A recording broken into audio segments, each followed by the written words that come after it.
I'm Shelby Sim, and this is the Ynez Valley. 6 beautiful communities with a million things to offer. Delicious food, world-class wine, and more fun than you can imagine. But at its heart is a community of great people with stories to share. Join me and let's discover the Ynez Valley.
The Ynez Valley has a rich, vibrant history, from the native Chumash to Danish settlers. But its history also relates to the Old West, and today I'm excited to be in Ynez exploring that past.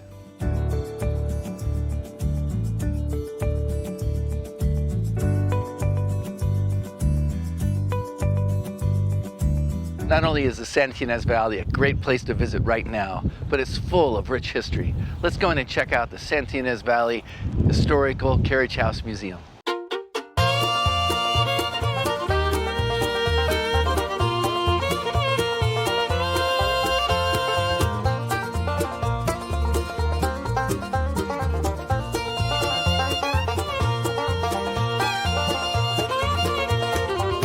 We're here with Randy Jones. Welcome. Thank you. Thank you for having us out. It's like I'm always saying, come and visit the Ynez Valley, but there's so much history here. And please tell us a little bit about the museum, what started, and what kind of things do you preserve? Welcome here to the Ynez Valley Historical Museum and Carriage House. Our focus is to preserve the history of the valley and all the communities and people that have influenced our valley over the years. We're a depository of all old artifacts and things that make this valley great. So we're here to help preserve that and then educate young people about it. We have a tour of young children here today, getting a tour of our carriage house and museum. So we're real proud of our little spot and plan on making improvements and growing our museum and curatorial abilities in the future. So welcome, thanks for coming. Yeah, you bet, it's my pleasure. What a great place to explore and learn, especially for kids. How long has the museum been in existence? So it was originally called the Ynez Valley Historical Society, and that was started in 1961. And it's been kind of growing ever since. Our carriage house, with donations from the Parks and Janeway families, was built and I think finished in 1978.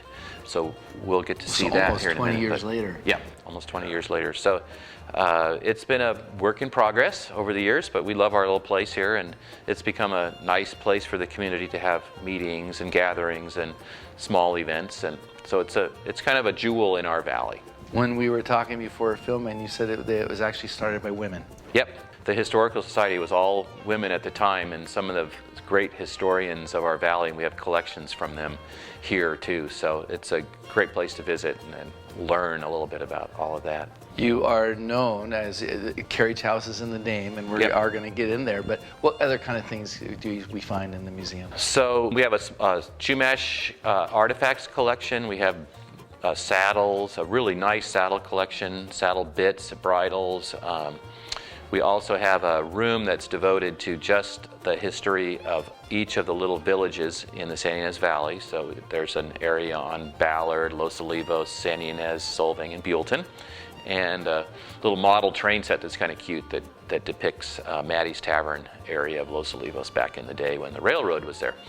And then Then we have a couple of rooms that we can set up for special exhibits. So every year we'll try to have special exhibits. We're working on a saddle exhibit and also a children's exhibit of the little dioramas that the 5th graders do in the San Ynez Valley when they study California history.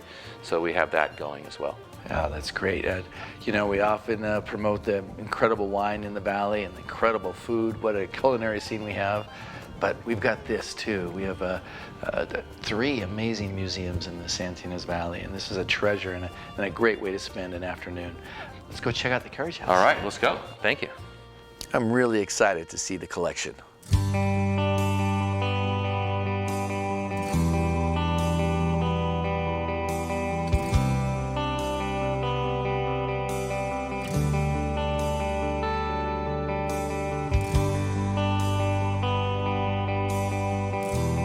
We're here in the amazing, I mean, just crazy carriage house. Tell us about it. Okay, well, this is our crown jewel of the museum. We probably have the finest collection of carriages this side of the Mississippi, right here in our own little San Ynez Valley. So it's a lot of fun, great exhibits here. So I would recommend if you're coming to the San Ynez Valley, come and visit our carriage house because it is truly amazing collection. It is, absolutely. And what am I sitting on? So this is the little wagon that we use when we have children come to visit. They can get up and feel the reins, feel what it's like to have a 1 horse or 2 horses on your wagons with the number of reins you can use to steer. And so I think I would have made a great stagecoach driver. it just gets the young kids involved. They get their hands on something, so it's just a lot of fun to have something like this in the museum for people to play with. So you can't play with one of these on a video game. This is the real thing, so it's great. Yeah, that's a really good point. You're not going to get the immersion, the feeling, all of this from no matter what kind of virtual world you're in. Exactly. This is the real thing. So we're planning on doing more of these kind of exhibits. The interactive. So we can get the kids involved and interested in our history. So. Yeah, and I understand most of the carriages are from Santa Barbara area. Absolutely, absolutely. There's a Parks carriage here, a Bixby Ranch carriage right here. Bixby's were part of the Janeways family that helped build our carriage museum here. So yeah, lots of great ones. We have the first horseless carriage in the valley in the museum as well. One of our jewels is Yosemite Stage, and we have a production that describes the Yosemite Stage and how it was used to get down into the Yosemite Valley. Actually, that stage may have been the one that took President Grant. Driving through parts of Yosemite in a car is intense. Can you imagine 20 people riding in a horse-drawn carriage? We're also working on a great Maddie's Tavern exhibit over here too, so it's narrated by Felix Maddie himself. Very cool, and it's just so enriching, and it's deep. This is a part of California history. Absolutely. Yeah. We have a lot of fun with it, and hopefully we can keep expanding it and making it a better place for people to bring their historical carriages. All right, and there's more. Where are we heading next? So next we're going to go to the Valley Room. So let's head over there right now. Fantastic.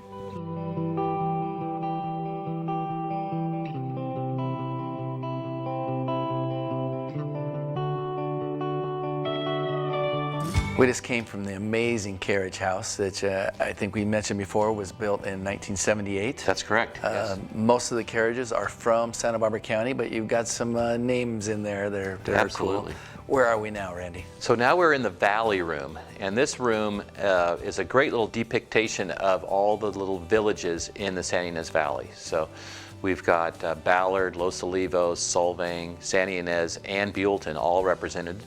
And then also we have a great little train display that showed the narrow gauge railway that came down from San Luis Obispo and extended all the way down to Los Olivos, I think in the late 1870s. And so we've got a great little Maddie's Tavern exhibit with the railroad, and it's a cool little thing to see. And miniatures. Yes, yeah. Exactly. It's a lot of fun. Very cool. What else is here in the museum that folks may not know about? Well, we also have some great costume collections of gowns that women wore back in the 1800s and 1900s here in our exhibit. We also have 2 rooms that we can set up with different displays. Great saddle collection, very well preserved saddle collection, and bits and bridles as well. Fascinating stuff.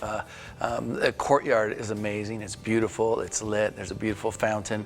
What kind of things go on there? So the great thing about our courtyard is it allows us to do some different fundraising, income generating events. So we're a great place for weddings.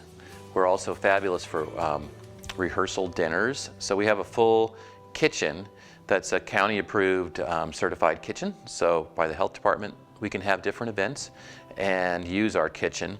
So that is a way for our little museum to make some revenue to help keep us in business here. So. And you don't think about that when you're here having an incredible event. I've been to many dinners here, and it is just beautiful. The vibe is great. You feel the history. You're amongst really cool stuff. Randy, tell us how we can learn more about the historical and how can we find our way here. So one of the great ways is to learn a little bit more about us is to visit our website. It's a great source of information, talks about a lot of our events and how to rent our venues, what to see. It'll show our new exhibits that are on display at the current time as well. Terrific. Thanks again. Thank you. This museum is such a hidden gem. You've got to check it out.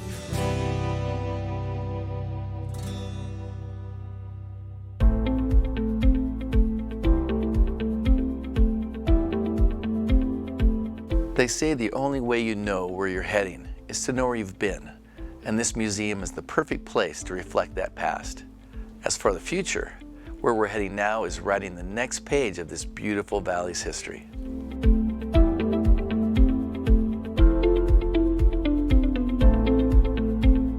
We're at a Figueroa Mountain Brewing Company in Buellton.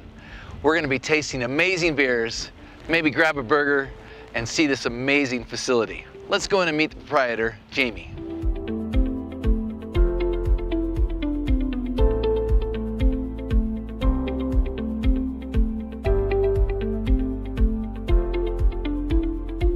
We're here with Jamie Dietenhofer, the owner and founder of Figueroa Mountain Brewing Company. Thank you so much for having us out, Thank Jamie. you. Appreciate it. Awesome. Glad you're here. As you figure out, this is a working facility. They are making beer, so it's going to be loud.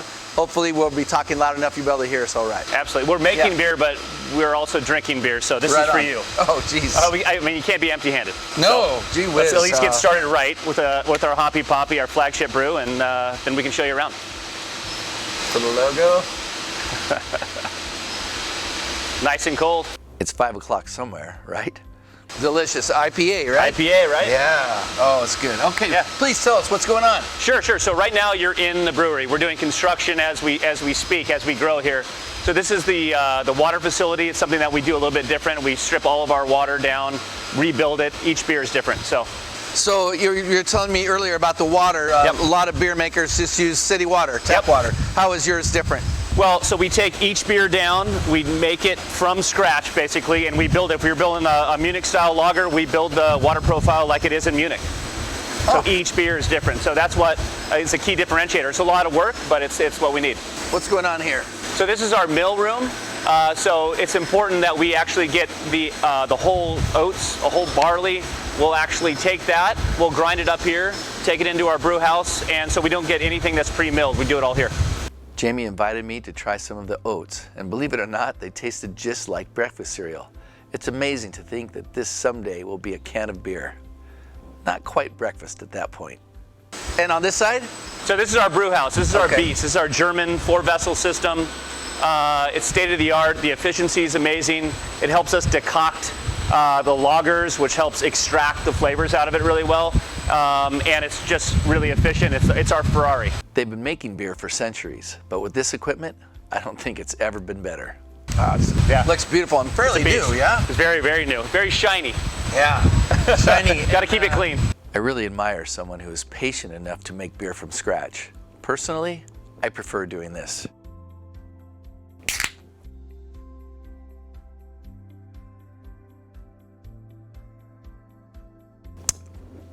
Oh yeah.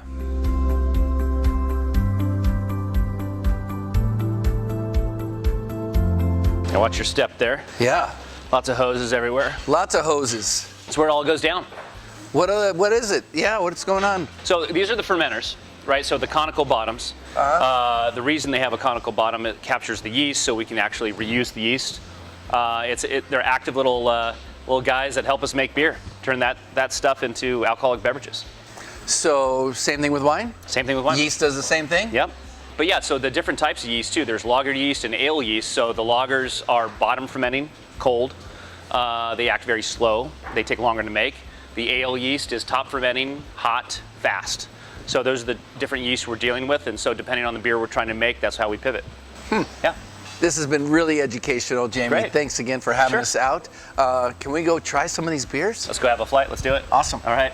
Now, I might have a bit of a buzz going on, and there's a lot more beer to sample. But lucky for me, Figueroa Mountain has a full dining menu.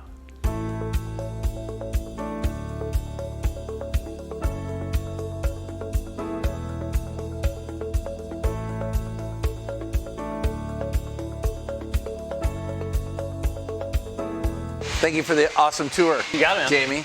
We're now joined by the head brewmaster, Kevin Shelby? Ashford, right? That's correct, Kevin Ashford. right? Yeah, Yeah. we're so happy you're here with us, Shelby. Yeah, I'm usually drinking with Kevin at the various beer events. That's so right. it's wonderful to sit with you here. That's right. What is your role here at Figueroa Mountain? So I'm brewmaster. Jamie was kind enough to bring me on nearly 10 years ago now. I can't even believe we're saying that, but brewing starts with a lot of hard work, and you just kind of see where it goes from there. But I'm just so happy to be with Figueroa Mountain here in nearly year 10.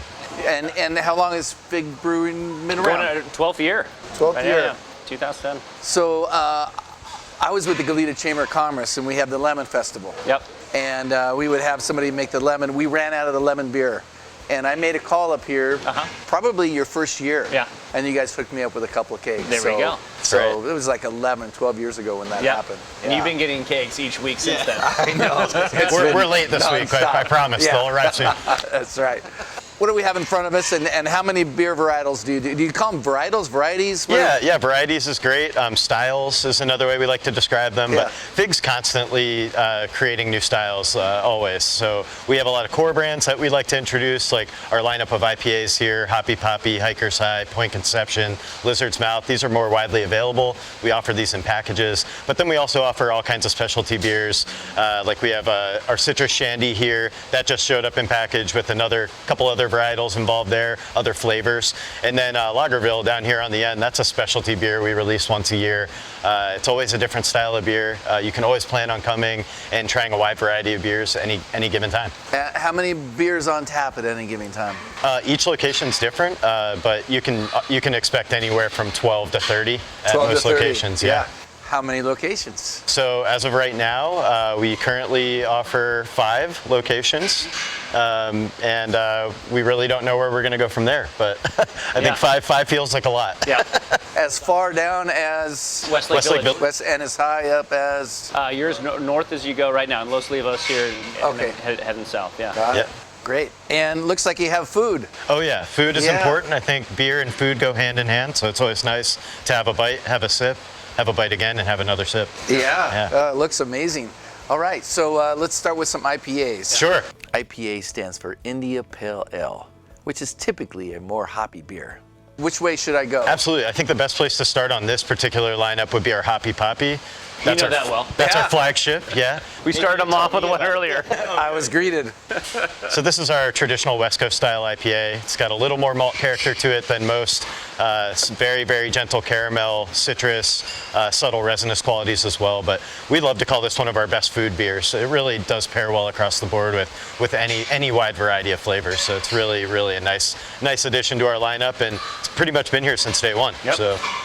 We went on a hike on Friday, and a Hoppy Poppy was our reward beer. Oh, that's great. At the top or at the At the bottom? top. Yeah, I was gonna say, yeah. Helps the knees going down. Yeah, it does, yeah. And Hiker's High is fairly new. Yes, absolutely. So Hiker's High is the newest addition to our lineup in our family of IPAs. It's a hazy IPA, so you'll notice right away the clarity of it is quite opaque. This bitterness is a lot softer than most of our other IPAs. We're really focusing on more grassy notes, some tropical notes as well, a little bit of melon, but overall a nice, really well-balanced, low bitterness kind of experience.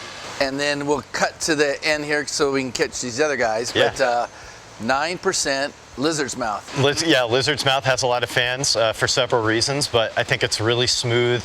9% alcohol is certainly something most of us shy from, but really drinks well. It's a really, really nice reward at the end of a long day. Doesn't taste like a 9. No, it does not taste like a 9. And whenever we throw events, we always have Fig in the house, and I always make sure at least to have a 6-pack of Lizard's Mouth for myself. And then go hiking at Lizard's Mouth after. There you That's go. right. Yeah. Well, finish that hike. Do that. Yeah. Excellent. And then the different styles, right? These are all lagers, or? Yeah, so right here, these are all lagers at this time in this lineup here. So we have Agua Santo, which is our very traditional Mexican style lager. We use a heritage corn varietal in that as well. It's nice, light, dry, subtly sweet. Pairs well with anything as well across the board. Spicy food, bitter food, fatty foods, light foods. It really, really covers a lot of ground. When you taste beer, are you swirling? You can, absolutely. Drill just like wine, yeah. Yeah, and you do so that you want the bouquet, you want the floral notes and all Aroma that is kind so of thing. important, and I think on a beer like this especially, it's very Yeah, simple, yeah. but you can really see the core of this beer by smelling. You get this really lovely, nice sweet grain kind of aroma, very delicate corn characteristics. Again, this is a beer that just pairs so well with anything. Fatty foods, spicy foods, light foods, heavy foods. It really can go any direction. Yeah. So really nice direct sunlight on the beach. Yeah, it's going to be nice. If it's kept cold, very refreshing. Yeah. For sure. This area is known for wine, but I tell you, all these varieties of beer are fantastic. You got to come here and taste them all yourself. We talked briefly about our Santa Barbara citrus early, the shandy. We have a couple different flavors, and we're always working on more, but Santa Barbara citrus, this is just such a fun beer for us to work on. We use a lot of orange zest, tangerine zest, and grapefruit juice as well. It comes off really, really nice and bright, citrusy and floral. But overall, it's really a nice light beer itself. It's about 4.3%, and there's no residual sugar, so it's very dry, very refreshing. That's about 99 calories, believe it or not. Wow. And you could drink a lot. Drink a lot. Yeah. And never put on the pounds, right there, 99 calories. Hearing low alcohol plus low calorie, low carbs, it's always Yeah. like, okay, I'm probably not going to like that. We really try to make sure it's a nice flavorful It beer really as well. is. So the next step up from there would be Danish Red, our Vienna lager. This is also a beer that's been in creation for nearly 12 years at this point as well. This is one of our most award-winning beers as well. It's 100% European varietals, whether it's grain or hops. It's a European lager yeast as well. This beer is just so well-rounded. It's got some nice toffee notes, caramel, really, really rich toast flavor. Not too sweet. I think it's got a good balance of bitterness to sweetness. Pairs so well with grilled foods. Tri-tip, one of my personal favorites, right off the I oak can fire. see that. It pays homage to Solvang, the Danish capital right here, right? Yep, Just right down the street. that's right. Yeah, we get a lot of questions about what the relationship with Danish Red is, so we always point them in the direction of Solvang, and they find out pretty quick. And then another step up from there would be our Lagerville collaboration beer this year. Lagerville's a wonderful festival we throw every year. We'd love to focus on bringing some of the best lager brewers in the country that we can, and this year we hosted nearly 1,000 people. Yeah. I've been to Lagerfest. It's a fantastic event.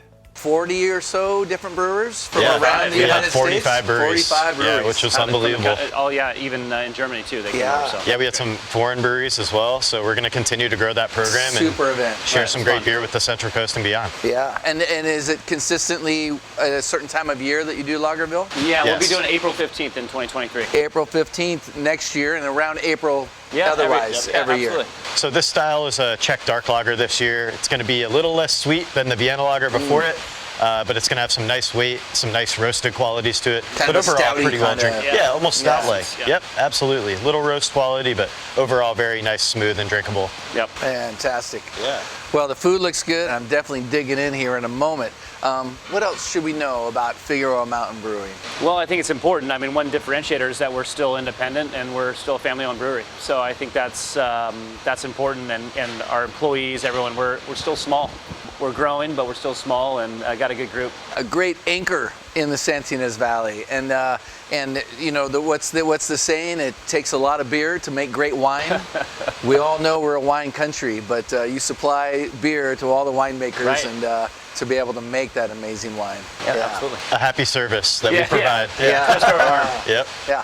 Where can folks find out about Figueroa Mountain Brewing and find their way here or to one of the other locations? Yep, so social media wise, we're on Instagram, Facebook, as well as our website at figmountainbrew.com, figmtnbrew.com, and yeah, we're all over on every social media network possible. I'm gonna cheers. Yeah, you guys. let's do this. Yeah.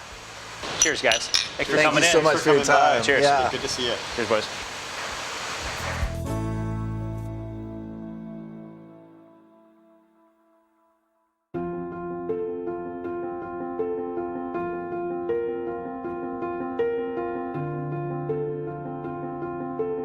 This is such a special place.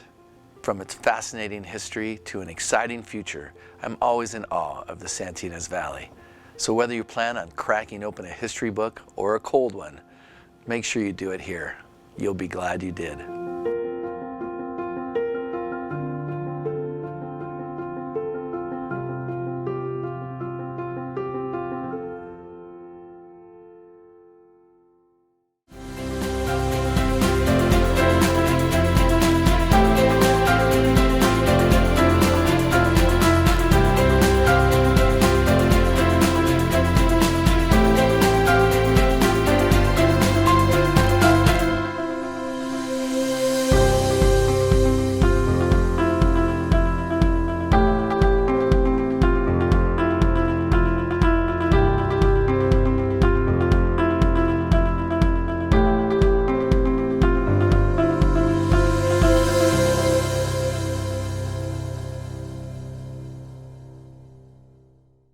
Next time on Discover the Ynez Valley.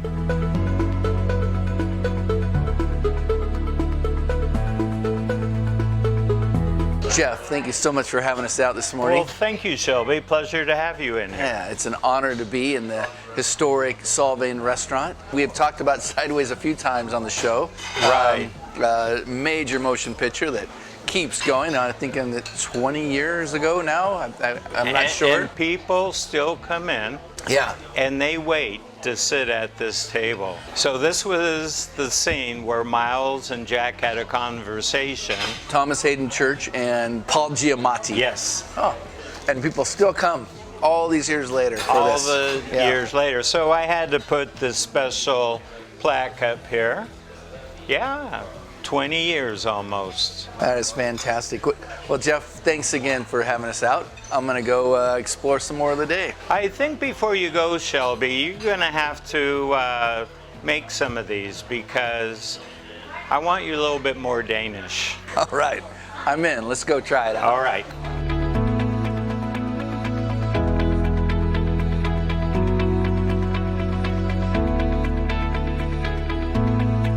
So, Shelby, we're at the famous window at the Solvang restaurant. This pan here is all made out of copper, and it holds the heat perfect for making them. So what you're going to do is pour, and then take your knitting needle like that, And just to the brim. just to the brim.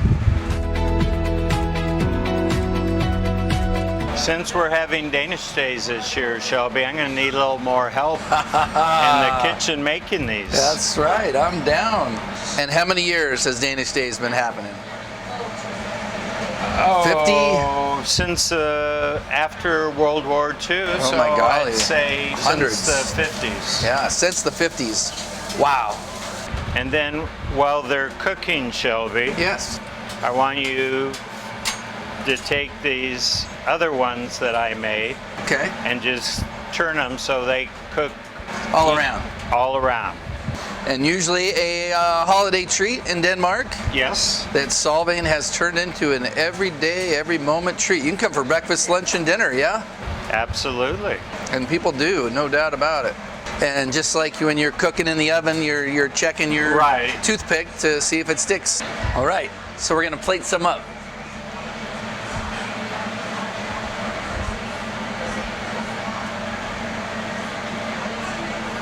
All right, 3. 3, right? right. Then we're going to do 1 spoonful of raspberry jam. All right, Now do the shaker I shake it. of powdered sugar. Woo! Now you have a perfect dish from the Solvang restaurant. I think there's folks out there waiting for these. Mind if I serve them? You go right ahead. All right. Here you are, ma'am.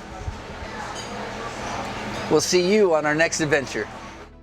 To see past episodes, please check out our YouTube channel and Amazon Prime.